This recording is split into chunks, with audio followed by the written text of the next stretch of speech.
Assalamualaikum warahmatullahi wabarakatuh. Kami dari kelompok 3 golongan C akan mempresentasikan tugas visualisasi data dengan judul Analisis Visual pada Dataset Kesehatan.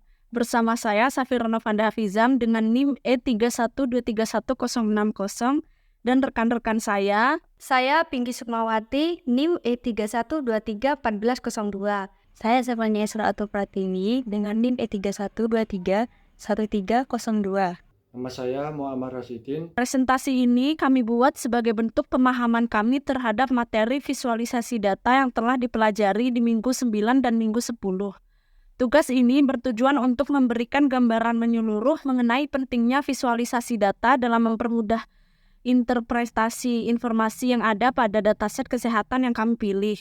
Kami akan membahas beberapa metode visualisasi seperti pie chart, line graph, bar chart, scatter plot, heat map, histogram, dan grouping. Harapannya melalui visualisasi ini kita dapat lebih memahami pola dan korelasi data yang ada sehingga dapat memberikan insight berharga dalam analisis data. Terima kasih atas perhatiannya dan selamat menyaksikan. Pada bagian pertama ini, kami akan memulai dengan visualisasi menggunakan pie chart. Pie chart atau diagram lingkaran adalah salah satu cara untuk menampilkan distribusi persentase data secara keseluruhan dalam satu tampilan sederhana. Sebagai contoh, kami akan memvisualisasikan data kesehatan dengan menggunakan pie chart. Berikut adalah kodenya. Kami menggunakan dua library dari Python, yaitu Matplotlib yang berfungsi untuk menciptakan visualisasi data dengan grafis. Di sini Matplotlib diinisialisasikan sebagai PLT. Dan library yang kedua adalah Pandas yang berfungsi untuk membaca dataset. Di sini Pandas diinisialisasikan sebagai PD. Selanjutnya terdapat variabel rata-rata yang berisi nama fitur-fitur dari data kesehatan. Setelah itu terdapat variabel persentase rata-rata yang berisi nilai rata-rata untuk seluruh sampel dari masing-masing fitur. Ada juga variabel color yang berisi kode-kode warna dalam format hex. Explode adalah variabel yang berfungsi untuk memisahkan irisan-irisan pada diagram pie.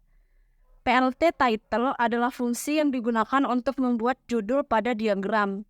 Di sini judul diagram kami adalah rata-rata data kesehatan. PLT pie adalah fungsi yang digunakan untuk membuat diagram pie. Di dalam fungsi ini terdapat parameter persentase rata-rata untuk menentukan besaran atau ukuran setiap irisan. Labels rata-rata untuk memberi nama atau label pada setiap irisan pie chart. Autopack untuk mengatur format persentase.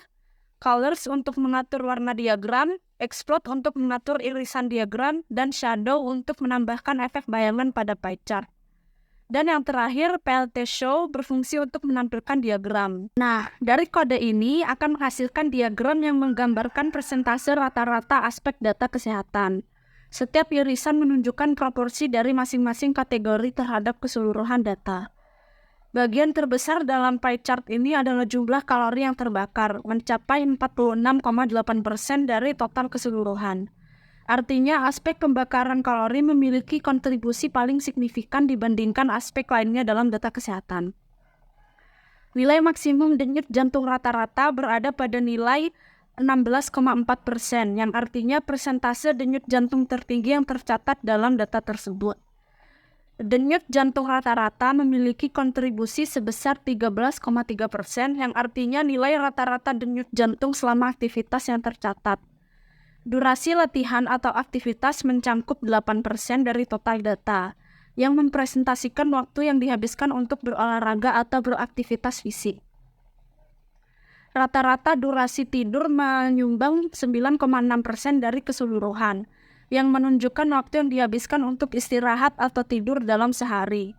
Waktu yang dihabiskan untuk bekerja memiliki kontribusi paling kecil yaitu 5,9%, yang menggambarkan persentase dari total data untuk aktivitas kerja. Diagram ini menunjukkan bahwa pembakaran kalori dan denyut jantung merupakan aspek yang paling dominan dalam data kesehatan, sedangkan durasi kerja memiliki kontribusi terkecil dalam grafik tersebut. Di sini saya akan menjelaskan line chart. Berikut contoh kode yang sudah ada di samping saya. Di sini kita menggunakan kode import matplotlib pplot as plt. Baris ini mempermodul matplotlib, pplot, dan memberikan alias PLT untuk mempermudah penulisan kode. Modul matplotlib adalah salah satu library yang paling populer untuk membuat visualisasi data dalam Python. Di sini kita juga mendefinisikan data seperti horsework, horselip, dan horse. Horsework yaitu list yang berisi data jumlah jam kerja setiap hari, dan horseweek list yang berisi data jumlah jam tidur setiap hari. Horse list yang berisi data waktu atau periode yang sesuai dengan data jam kerja ataupun jam tidur.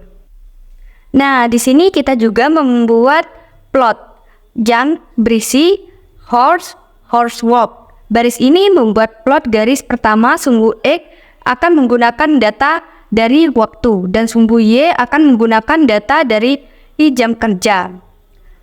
PLT plot yang berisi horselip, Lenstel, baris ini membuat plot garis kedua untuk jam tidur dan membuat garis menjadi putus-putus agar mudah dibedakan. Nah, di sini kita juga membuat label pada data yang sudah ada di samping saya yang berisi PLT title, PLT Y label, dan PLT X label. PLT title membuat judul pada grafik dan PLT Y label memberikan label sumbu X yaitu sumbu vertikal. PLT X label memberikan label pada sumbu Y yaitu sumbu horizontal. Setelah selesai, kita akan menampilkan plot yang sudah saya jelaskan tadi dengan PLT show. Grafik akan ditampilkan ketika sudah dibuat. Nah, ini adalah output yang sudah ditampilkan. Di sini saya akan menjelaskan garis biru penuh. Dari jam 10 sampai 12, garis biru menunjukkan jumlah jam kerja yang relatif stabil di sekitar 10 jam. Tidak ada perubahan signifikan dari periode ini, menunjukkan beban kerja yang konstan. Ya, yang kedua, jam 12 sampai 18. Mulai dari jam 12, garis biru meningkat dengan sangat pesat, yaitu sekitar 17 sampai 18 jam kerja. Pada jam 18, ini menunjukkan peningkatan aktivitas atau beban kerja yang signifikan dalam periode ini. Pada jam 18 sampai 24, setelah mencapai puncak, garis biru mengalami turun drastis pada jam 24. Jumlah jam kerja turun drastis hingga pencapaian titik terendah sekitar 8 jam. Ini menandakan adanya penurunan aktivitas atau penurunan beban kerja secara mendadak. Nah, jam 24 sampai 30 pada rentang waktu ini garis biru menunjukkan sedikit peningkatan dari titik terendahnya, mengidentifikasi adanya kenaikan kembali dalam jam kerja setelah sebelumnya turun. Ini juga mempunyai garis oranye yang putus-putus. 1. Jam 10 sampai 14 garis oranye memulai di sekitar 10 jam dan perlahan meningkat hingga jam 14 dengan pola kenaikan yang landai dibanding garis biru. Jam 14 sampai 18 kenaikan garis oranye menjadi lebih tajam dan mencapai puncak sekitar 17 sampai 18 jam pada jam 18 hampir sama dengan garis biru. Ini menunjukkan bahwa selama jam-jam tersebut ada peningkatan yang sama dalam aktivitas atau beban kerja. Nah, yang ketiga jam 18 sampai 24. Setelah mencapai puncak, garis oranye menunjukkan penurunan yang sangat signifikan dibanding dengan garis biru. Ini menunjukkan bahwa penurunan beban kerja secara lebih lambat dan tidak secepat garis biru. Yang keempat, jam 24 sampai 30. Garis oranye mendatar di sekitar 10 sampai 12 jam kerja, menunjukkan bahwa beban jam kerja tidak stabil dan banyak berubah setelah penurunan sebelumnya. Di sini saya akan menjelaskan bar chart atau grafik batang. Dan ini kodenya. Pada baris pertama, yakni ada matplotlib pplot atau yang diinisialisasikan sebagai PLT digunakan untuk membuat visualisasi grafik. Lalu pada baris selanjutnya yakni ada numpy atau yang diinisialisasikan sebagai NP digunakan untuk operasi numerik atau manipulasi array. Pada baris selanjutnya yakni pandas atau yang diinisialisasikan sebagai PD digunakan untuk memanipulasi data dan analisis. Pada baris selanjutnya yakni kesehatan merupakan label untuk kategori kesehatan. Rata-rata merupakan nilai rata-rata yang sesuai dengan kategori kesehatan tersebut. Pada baris selanjutnya ada DF yang digunakan untuk membuat objek data frame dari pandas yang berisi 2 kolom. Kolom pertama adalah kolom kesehatan berisi kategori dan kolom kedua adalah kolom rata-rata yang berisi nilai rata-rata. Pada baris berikutnya ada DF source value yang digunakan untuk mengurutkan data frame berdasarkan kolom rata-rata secara ascending atau dari nilai terkecil ke yang terbesar. Pada baris selanjutnya yakni Xcores. Xcores ini digunakan untuk membuat array dari koordinat X menggunakan numpy range sehingga menghasilkan rentang nilai 0 hingga panjang data frame atau jumlah kategori kesehatan. Baris selanjutnya ini colors yang digunakan untuk menambahkan warna batang pada grafik. Sedangkan colors mix 1 ini digunakan untuk mengubah atau menambah warna pada batang pada urutan pertama dari kanan. Dan baris selanjutnya yakni PLT figure digunakan untuk mengatur ukuran figur grafik menjadi lebar 10 dan tinggi 5 inci.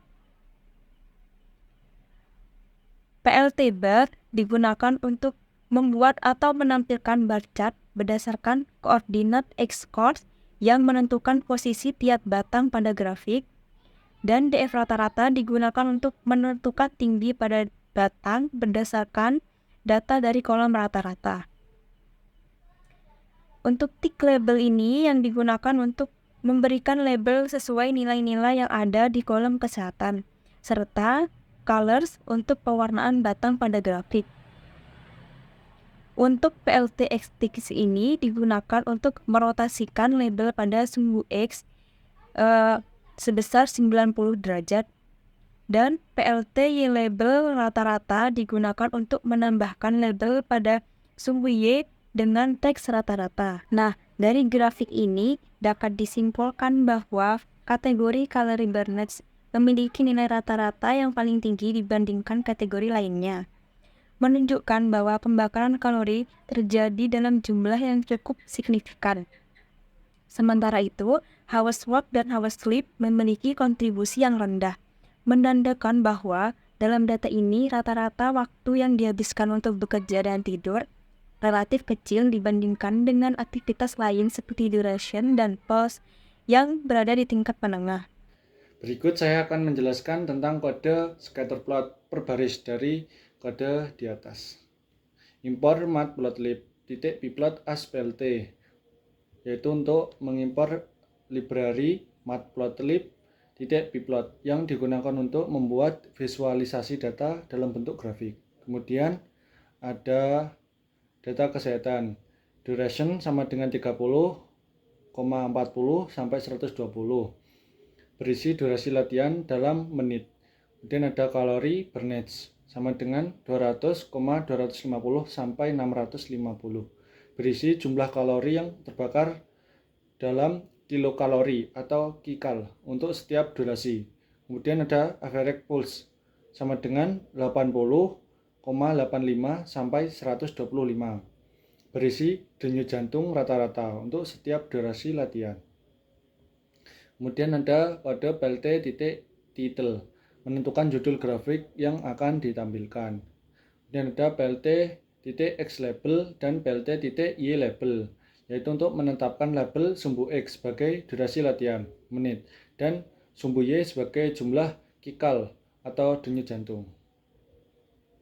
Kemudian ada plt.scatter, duration, calorie burnage, color, sama dengan tagar FFD52E, membuat grafik pencar scatterplot untuk hubungan antara duration dan calorie burnage dengan warna kuning keemasan.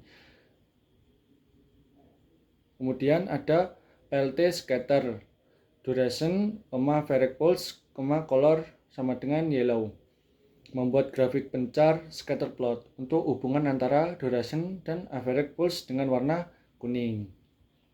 Kemudian ada PLT.legend calorie burnage average pulse, menambahkan legenda untuk membedakan titik data antara calorie burnage dan average pulse. Kemudian yang terakhir ada PLT.show, menampilkan grafik yang telah dibuat dengan semua elemen yang ditentukan sebelumnya.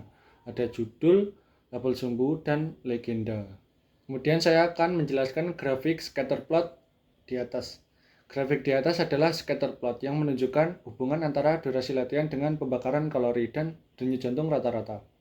Sumbu X, durasi latihan, menampilkan durasi latihan dalam satuan menit, mulai dari 30 hingga 120 menit.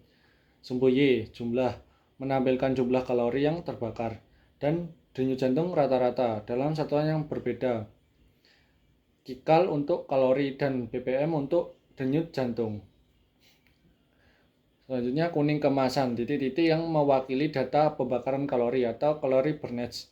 Kuning, titik-titik yang mewakili data denyut jantung rata-rata atau average pulse. Calorie burnage meningkat secara konsisten.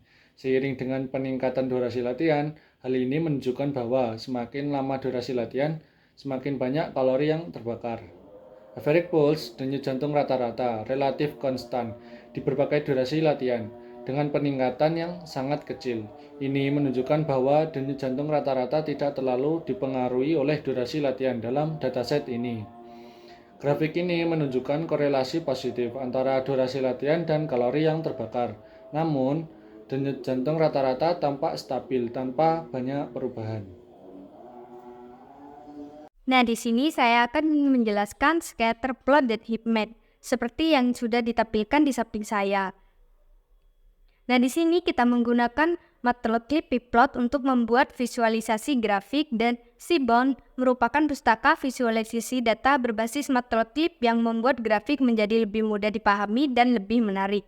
Nah, di sini kita juga membuat data kesehatan. Kesehatan, daftar label untuk sumbu Y yang berisi berbagai aspek kesehatan atau aktivitas, seperti durasi latihan, denyut nadi rata-rata, denyut nadi maksimum, pembakaran kalori, jam kerja, dan jam tidur. Data merupakan data aktivitas untuk setiap aspek kesehatan selama 2 minggu.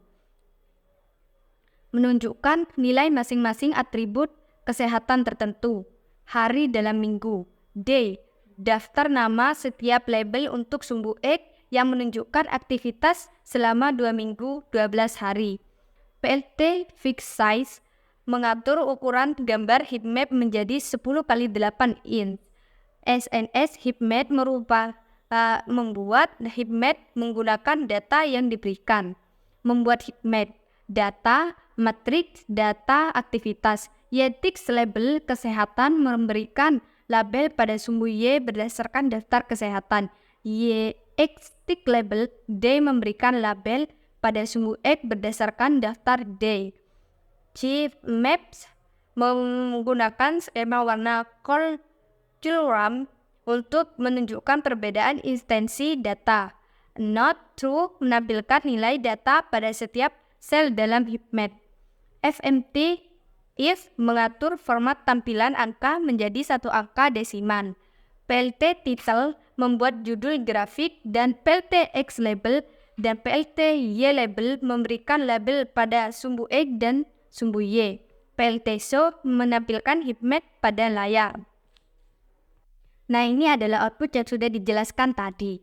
Heatmap ini merekam pola aktivitas sampel dari hari ke hari dengan versi menarik antara durasi aktivitas, denyut nadi rata-rata, denyut nadi maksimal, kalori yang terbakar, jam kerja, dan jam tidur, dengan gradiasi warna dari biru rendah ke merah tinggi. Kita bisa memahami intensitas dari variasi aktivitas awal minggu, Senin, dan Selasa minggu pertama. Senin dimulai dengan durasi aktivitas 60 menit, denyut nadi rata-rata 110, dan denyut nadi maksimal 130.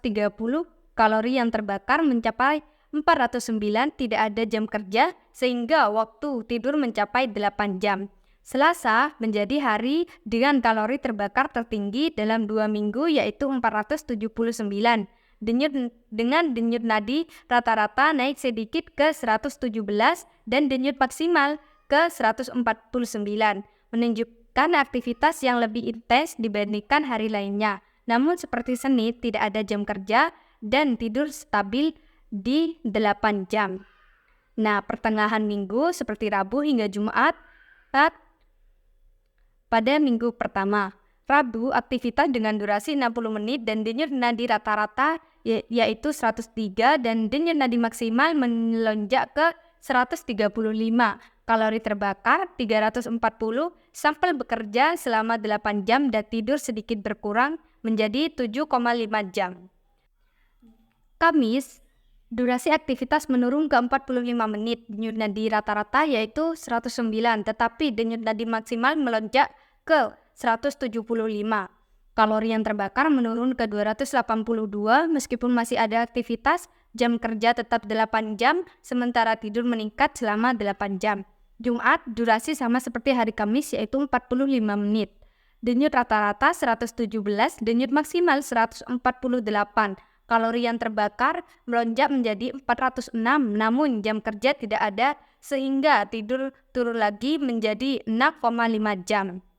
Akhir pekan Sabtu dan Minggu. Sabtu menunjukkan hari yang rileks, durasi aktivitas tetap 60 menit, tetapi intens menurun, denyut nadi rata-rata 102 dan denyut maksimal 127. Kalori yang terbakar 300, tetapi waktu tidur naik ke 7,5 jam dan tidak ada jam kerja. Minggu, aktivitas menjadi 60 menit, denyut rata-rata yaitu 110, tetapi denyut maksimal naik sedikit ke 136.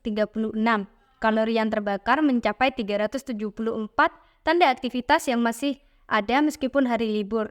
Jam tidur di 7,5 jam, menunjukkan waktu istirahat yang cukup. Akhir pekan terlihat sebagai waktu untuk pemulihan, dengan aktivitas panjang yang lebih ringan dan waktu tidur yang lebih panjang. Nah, minggu kedua, Senin hingga Jumat. Senin aktivitas kembali seperti minggu pertama dengan durasi 45 menit, denyut rata-rata 104 dan denyut maksimal 134. Kalori yang terbakar turun ke 253. Tidak ada jam kerja dan tidur naik gratis ke 9 jam. Selasa, aktivitas menurun menjadi 30 menit, tetapi denyut rata-rata yaitu 109, denyut maksimal 133, dan kalori yang terbakar terendah yaitu 195. Jam kerja naik ke 8 jam, tetapi waktu tidur tetap 8 jam.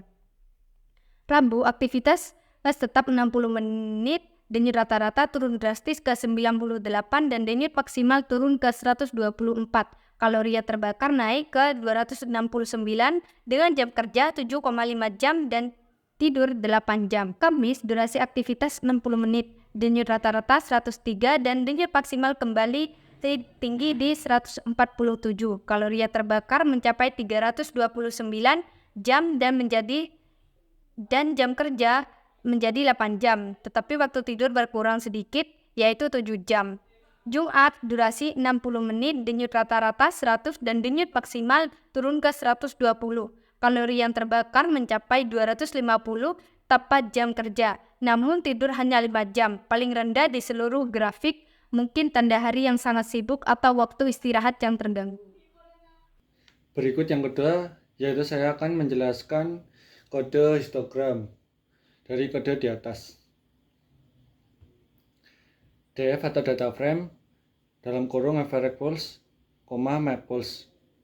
Memilih kolom average pulse dan map pulse dari data frame atau DF.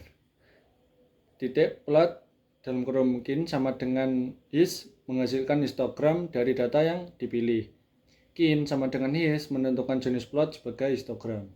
Alpha sama dengan 0.7 mengatur transparansi 0.7 untuk membuat warna berhistogram sedikit transparan. Kemudian ada bins sama dengan 30 menentukan jumlah bins bar atau kelompok menjadi 30. Kemudian ada title sama dengan histogram of average pulse and map pulse menetapkan judul histogram. Rad sama dengan 45 memutar label sumbu X sebesar 45 derajat agar lebih mudah dibaca. Grid sama dengan true, menambahkan grid pada grafik. Faxis sama dengan 12,8, mengatur ukuran grafik dengan lebar 12 dan tinggi 8. Font size sama dengan 15, mengatur ukuran font dari elemen teks dalam grafik menjadi 15. Color sama dengan dalam kurung tagger FF-D5-2E, yellow, menetapkan warna histogram. Average pulse sebagai tagger FF-D52E kuning kemasan dan mark pulse sebagai yellow. Kemudian ada kode PLT.X label values, PLT.Y label frekuensi, yaitu untuk menetapkan label untuk sumbu X values dan sumbu Y frekuensi. Kemudian ada PLT.legend dalam kurung average pulse, mark pulse, menambahkan legenda untuk menjelaskan bahwa histogram kuning kemasan adalah average pulse dan kuning adalah mark pulse. Kemudian yang terakhir ada PLT.show, menampilkan histogram di layar dengan semua elemen yang telah ditambahkan. Ada judul, label sumbu, dan legenda. Kemudian saya akan menjelaskan grafik histogram di atas. Grafik di atas adalah histogram yang menunjukkan distribusi dua variabel, yaitu average pulse, denyut jantung rata-rata, dan mark pulse, denyut jantung maksimal, berdasarkan frekuensi kemunculannya dalam dataset. Sumbu X values menunjukkan nilai denyut jantung, rentang nilainya sekitar 80 hingga 180. Sumbu Y frekuensi menampilkan frekuensi atau jumlah kemunculan nilai-nilai denyut jantung tersebut dalam dataset. Kuning kemasan FF-D52E menunjukkan distribusi dari average pulse. Kuning menunjukkan distribusi dari mark pulse. Dari grafik di atas terlihat bahwa average pulse memiliki puncak frekuensi sekitar nilai 100 hingga 120, yang berarti bahwa nilai-nilai denyut jantung rata-rata terbanyak berada dalam kisaran ini. Sedangkan mark pulse juga berada pada kisaran yang mirip, tetapi tersebar sedikit lebih lebar hingga mendekati 140. Kedua distribusi memiliki tumpang tindih yang menunjukkan bahwa banyak nilai mark pulse berada di kisaran yang sama dengan average pulse, meskipun dengan frekuensi yang sedikit berbeda pada beberapa rentang. Histogram ini memberi gambaran tentang bagaimana data denyut jantung rata-rata dan maksimal tersebar dalam dataset, dan di mana puncak frekuensinya berada untuk setiap variabel. Pada bagian terakhir ini, kami akan menjelaskan tentang grouping teknik dalam analisis data. Grouping teknik adalah bentuk teknik untuk mengelompokkan data berdasarkan satu atau lebih kategori tertentu, sehingga kita dapat menganalisis pola dan tren pada data yang dikelompokkan. Sebagai contoh, kami akan menggunakan data kesehatan dan mengelompokkan datanya. Berikut adalah kodenya. Dalam kode ini, pertama-tama kita mengimpor 3 library dari Python, yaitu NumPy, Matplotlib, dan Pandas. Ketiganya digunakan untuk mempermudah pengelolaan dan visualisasi data. NumPy digunakan untuk mengelola data numerik dalam bentuk array, Pandas untuk mengelola data dalam format tabel atau data frame, dan Matplotlib untuk membuat grafik atau plot. Selanjutnya, kita memasukkan data ke dalam bentuk dictionary Python yang berisi beberapa variabel, yaitu duration atau durasi latihan dalam menit, average pulse atau rata-rata denyut jantung, max pulse atau denyut jantung maksimal, calorie burnage atau kalori yang terbakar, hours work atau jam kerja, dan hours sleep atau jam tidur. Data ini kemudian diubah menjadi data frame menggunakan Pandas, sehingga bisa diolah lebih lanjut dengan mudah. Setelah data disusun dalam bentuk tabel, kita mengelompokkan data berdasarkan duration atau durasi latihan. Untuk setiap durasi yang sama, kita menghitung rata-rata dari variabel-variabel lainnya seperti average pulse, max pulse, dan seterusnya. Proses pengelompokan ini dilakukan dengan fungsi group by dari Pandas, dan hasilnya berupa tabel baru yang berisi rata-rata nilai untuk setiap durasi latihan. Setelah itu, kita mengkonversi data yang sudah dikelompokkan tadi ke dalam format NumPy array menggunakan toNumPy. Pada bagian visualisasi, kita menggunakan plot menggunakan matplotlib. Di sini kita menggunakan fungsi pcolor untuk membuat heatmap, di mana warna pada heatmap mewakili nilai dari variabel yang kita kelompokkan tadi. Kita menggunakan skema warna RGBO, di mana merah mewakili nilai tinggi dan biru mewakili nilai rendah. Untuk mempermudah pembacaan heatmap, kita juga menambahkan label pada sumbu X dan Y. Label sumbu Y berisi durasi latihan, misalnya durasi 60, durasi 45, dan seterusnya. Sedangkan sumbu X berisi nama variabel seperti average pulse, max pulse, calorie burnage, dan lain-lain. Untuk label sumbu X, kita juga memutar teksnya sebesar 90 derajat agar lebih mudah dibaca, terutama jika teksnya panjang. Dan yang terakhir, kita menambahkan color bar di samping heatmap untuk menunjukkan skala warna, sehingga kita bisa mengetahui cara visual mana nilai yang tinggi dan mana yang rendah. Berikut adalah output dari kode tersebut. Pada grafik ini, kita melihat hubungan antara beberapa variabel latihan seperti average pulse, max pulse, calorie burnage, hours work, dan hours sleep terhadap durasi latihan yang diwakili oleh 3 kategori, yaitu 30 menit, 45 menit, dan 60 menit. Sumbu Y merepresentasikan durasi latihan dalam 3 kelompok, yaitu durasi 60, durasi 45, dan durasi 30 menit. Sumbu X menunjukkan variabel yang kita analisis, yaitu yang pertama, average pulse. Untuk durasi 60 menit, 45 menit, dan 30 menit, warna yang muncul adalah merah muda, yang berarti tidak ada perbedaan signifikan pada rata-rata denyut jantung antar durasi latihan. Denyut jantung rata-rata cenderung berada di kisaran nilai yang sama untuk semua durasi. Yang kedua adalah max pulse. Pada durasi 45 menit, ada lonjakan pada denyut jantung maksimal yang tercermin dari warna lebih terang, yaitu oranye, yang menunjukkan nilai yang lebih tinggi dibandingkan durasi lainnya. Sedangkan pada durasi 30 dan 60 menit, warnanya lebih gelap, menunjukkan denyut jantung maksimal yang lebih rendah.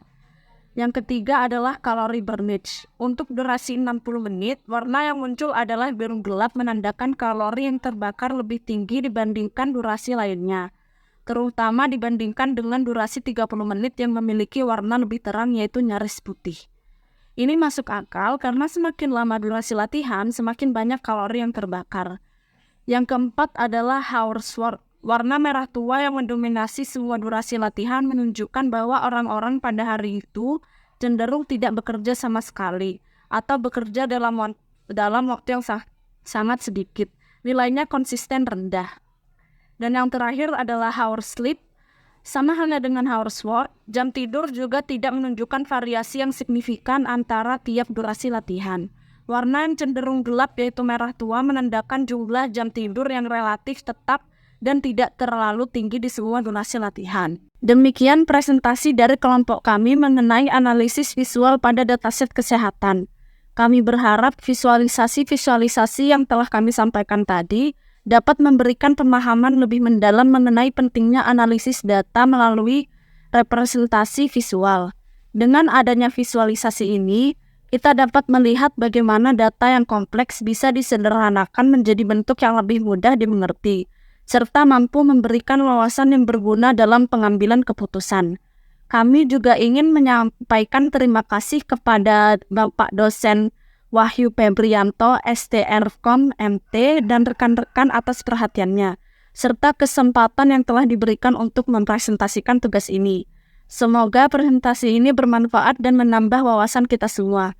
Sekali lagi terima kasih, dan jika ada pertanyaan atau diskusi, kami siap untuk menjawab. Wassalamualaikum warahmatullahi wabarakatuh.